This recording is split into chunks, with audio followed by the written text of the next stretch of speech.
People say that the Alaska summit was a failure. But the truth is that although it was not a big success for the United States, for Russia this meeting carried extraordinary importance. That is why Vladimir Putin declared it a victory and even celebrated it. Was this summit really a diplomatic triumph for Russia, or just propaganda? On August 8th, the whole world was watching the meeting in Alaska. As soon as Putin stepped on Alaskan soil, a red carpet was rolled out and Donald Trump welcomed him with applause. This scene in itself was a political explosion, because many circles in Europe and the United States strongly disliked it. For them, rolling out the red carpet for an autocrat and killer symbolized Western weakness.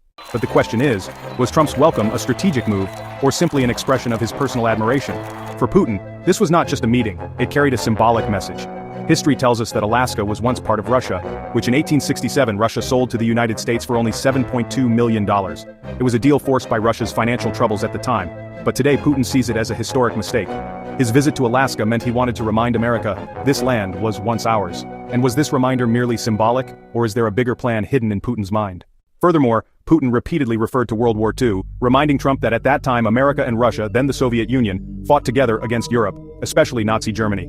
His aim was to convey that the real neighbor and natural ally is Russia, not Europe. Europe is far from you, but we are at your doorstep. Putin also stressed that during World War II, the Soviet Union made the greatest sacrifices, and America should not forget that without Russia, Europe's freedom would not have been possible.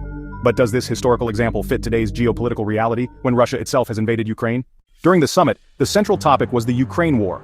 Trump had already promised many times during his election campaign that he would immediately secure a ceasefire once in office. But even after time passed, nothing happened. This was the pressure under which he sat in front of Putin.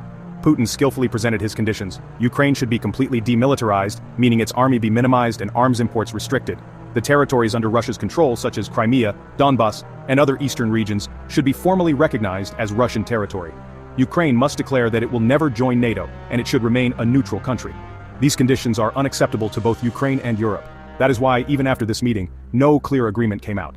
Trump deflected journalists' questions, which made it obvious that the matter is still unresolved. But is Trump really considering these conditions, or was it just a way to buy time? Another important aspect of the meeting was the topic of trade. Putin told Trump that if America builds closer relations with Russia, trade between the two countries could greatly increase. He suggested that Russia could provide the United States with cheap energy resources such as gas and oil, which would help control inflation in America. In return, the United States could supply Russia with modern technology and agricultural products. Putin also said that by lifting the current sanctions, both countries could establish a new economic partnership that would help counter China's growing power. Trump showed interest in this, since his policies have always been based on America first, and cheap energy could boost the American economy. But would this trade deal isolate Europe further, which already relies heavily on Russian gas? Even so, Putin's real purpose was less about a quick agreement and more about making America realize that Russia cannot be ignored. He wanted to show that if America relies less on Europe and more on Russia in its global policy, the two together could dominate the world. Putin also emphasized that Russia and America could jointly protect their interests in the Middle East, Asia, and Africa, where China's expansionism is a shared challenge. But the question remains, can America really abandon Europe and move closer to Russia? And will Trump be powerful enough to ignore the pressure from Ukraine and NATO?